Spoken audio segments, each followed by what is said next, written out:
Hey friendoids, Ash here. Welcome back to Gents. How you doing? You're looking good. You're looking nice. Today, we're going to be doing a Keep 10 Fragrances for Life video, winter edition. I didn't do one of these last year, but I did the year before. So I figured, we skipped a year. Let's tackle it again. Let's see how things have changed. Let's see how things are shaking up here as far as these winter frags go. These are all designers in my list here today. So it's technically Keep 10 winter designer fragrances for life. And I realized after I put these fragrances down here that they're basically all black bottles. I mean, there's like one or two that aren't, but pretty much all black bottles. So today, if you take nothing else from this video, the one thing that you should take from it is that if you see a designer fragrance and it's in a black bottle, 90% chance that bad boy was made for wintertime use. So with that out of the way, let's jump into it. Let's talk about these scents.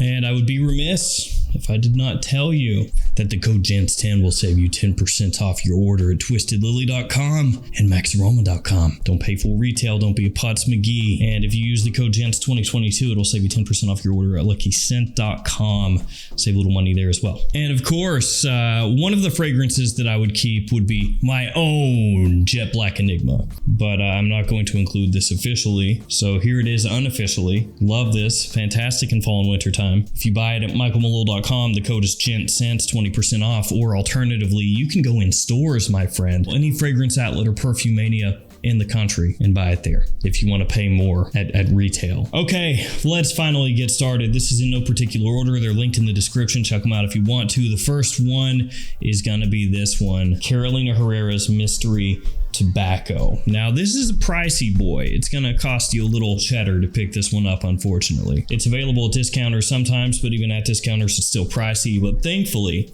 it's worth it. This stuff smells amazing. The quality is fantastic. And the presentation here is fantastic. It's heavy in the hand. It feels like good quality. The cap is magnetic.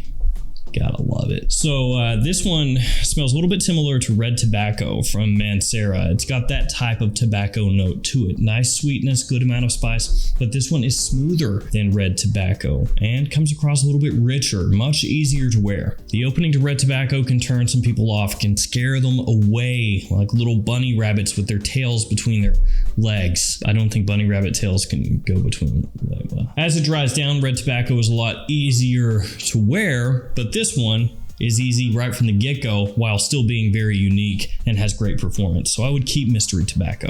Legitimately, the only drawback for that one is the price and how annoying it is to find. After that, Bulgari's Man in Black. I just almost chucked the bottle, but yeah, Man in Black. This a little bit similar to Spice Bomb by Victor and Rolf. And you may ask, well, why not just go with Spice Bomb? And I would say, because I like wearing this one a little bit more. That's my hard-hitting analysis there. Spice Bomb Extreme, I do love that one, but I have worn that one a good amount over the past 2-3 years. Man in Black I haven't worn quite as much, so we're going to shake it up a little bit here and go with MIB. So like I said, very similar to Spice Bomb in the way that the spices are used here. They're very prominent right from the get-go, but a really nice tobacco note in here, along with vanilla, some booziness, leather as well. I mean, this stuff smells fantastic in the cold. Another one with great performance. And it's that little bit of booze in here that elevates this one for me. Very obvious one up next, Dior Homme Intense. Gotta have it. Yes, I've talked about Dior Homme Intense ad nauseum on this channel over the years, but if I really truly did have to chop it down to 10 for wintertime, this would be one of the fragrances pretty much always. Also, should mention that I'm not including fragrances that are discontinued and very difficult to find. Otherwise, we'd probably switch this up a little bit. Some of my discontinued hits would come in here. Discontinued hits, kind of an oxymoron, isn't it? So anyway, this one of the best Irish fragrances ever, hard stop. Whether we're talking about niche, indie designer, doesn't matter. This is one of the best ever. Creamy, sweet, rich. Absolutely love it. More of a formal evening wear kind of fragrance, but I gotta have this stuff. After that, probably the ugliest bottle here, actually definitely the ugliest bottle here, it's Invictus Victory. Now this is Very ugly, mainly just because I got the 200 ml size. I know some people would say no, Invictus bottles are ugly in general because they look like a little trophy. Like you got yourself a little award. Yay. But I actually don't mind the style here. I like the black coloration. I like that gradient. I even like the little V on there. But when you get the 200 ml, it just looks weird because it's stretched out. Anyway though, this one kind of chocolatey. Nice vanilla tone to it. Very sweet, like you'd expect from Paco Rabanne.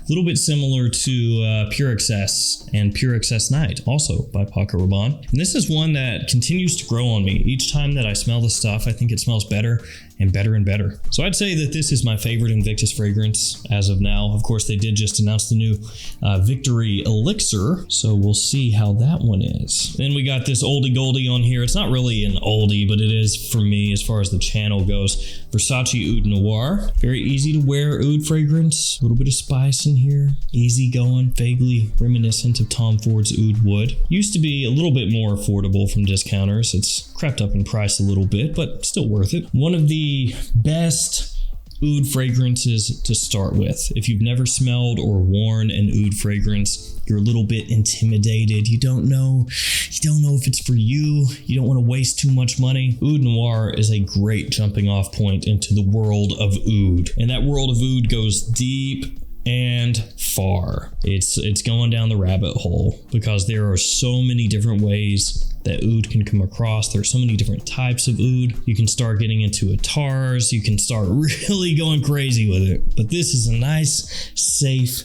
easy entry point, like the kiddie pool. Another black bottle, Uomo Signature, is the next one from Ferragamo. Lovely coffee fragrance with a good amount of warmth and sweetness in there. Uomo Signature, a little bit better overall than the original Ferragamo Uomo, which is another fragrance that I think is very good. This one is kind of an undercover killer as far as compliment factor goes, which I don't know if that's the most positive way to say that it gets compliments, but that's what we're rolling with. You know, it's never going to be as flashy as a Christian Dior, and it does have a bottle that some people think looks a little tacky with the Ferragamos on the side, but Uomo Signature gets the job done in wintertime. It lasts forever, it projects well, and if you want a very wearable, compliment-pulling coffee scent, check that out. From there to a newer fragrance, Azzaro's The Most Wanted Parfum. So this does what is very popular right now. That kind of gourmandy, warm, very sweet masculine scent for fall and winter time. It's been done over and over again, but it's very popular, and that's because it does smell great, especially in the cold. This does that very well. It's got a little bit of smokiness to it. It's got a nice woodiness, quite a bit of vanilla. It's got this great sweetness in the opening that really draws you in. It's very wearable. It's got great performance, but it's not overdone. Just a great take on this modern style of men's fragrance. So The Most Wanted Parfum, or Le Parfum. This one you need to keep your eyes open for. It's not really available at discounters. When it does pop up, it sells out immediately, but that is one that I think even if you buy it at retail, you won't really regret it. Okay, obvious one. Let's go. Le Male Le Parfum. This little guy right here gets all the love. Ladies love it. Probably because he's been working out and he's got that big thing going on. Yeah. You know.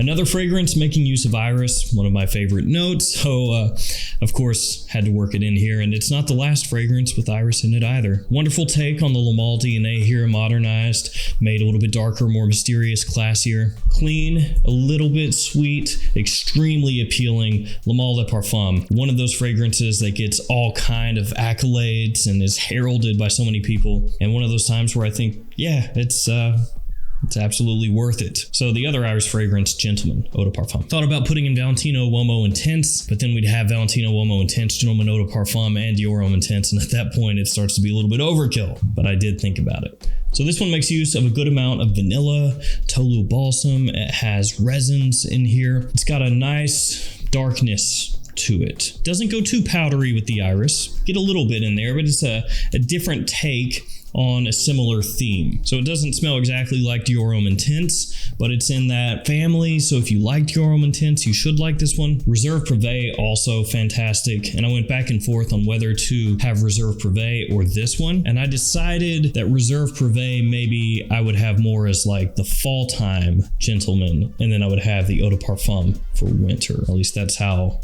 I came up with which one to go with. All right, last fragrance. Absolutely not the worst fragrance in this list though. This one is awesome. The only issue with it is that it is hard to find in the United States. You have to wait for a discounter to get it. Sometimes Fragrance Buy will have it. Sometimes Joma Shop will have it, but they sell out of them so fast. Like basically, if you don't buy it the day that they restock, it's going to be sold out, and then you're going to be waiting for who knows how long, 2 months, 3 months, 4 months for it to pop up again. So that's the biggest issue with this one. It's hard to get a hold of. It is the One Luminous Night from Dolce & Gabbana. This stuff absolutely slaps. It is awesome. Great date night fragrance, great evening fragrance. Honestly, just great fragrance. When I did my Dolce & Gabbana's The One buying guide, which feel free to check that out in case you haven't, this one was my favorite. This one and the one Eau de Parfum. I think if you're only going to own a couple from this line, it would be this one and the EDP, assuming you could find it. The note of dates in here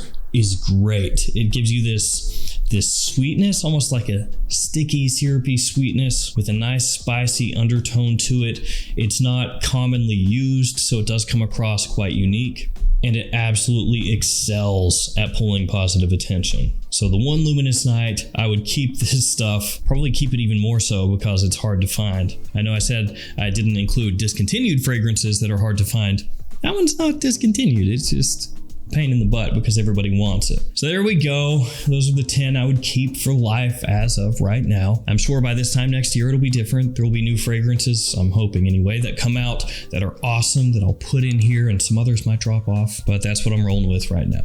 Thank you all for hanging with me here. Stay safe out there. I'll see you tomorrow with another fragrance video. See you later.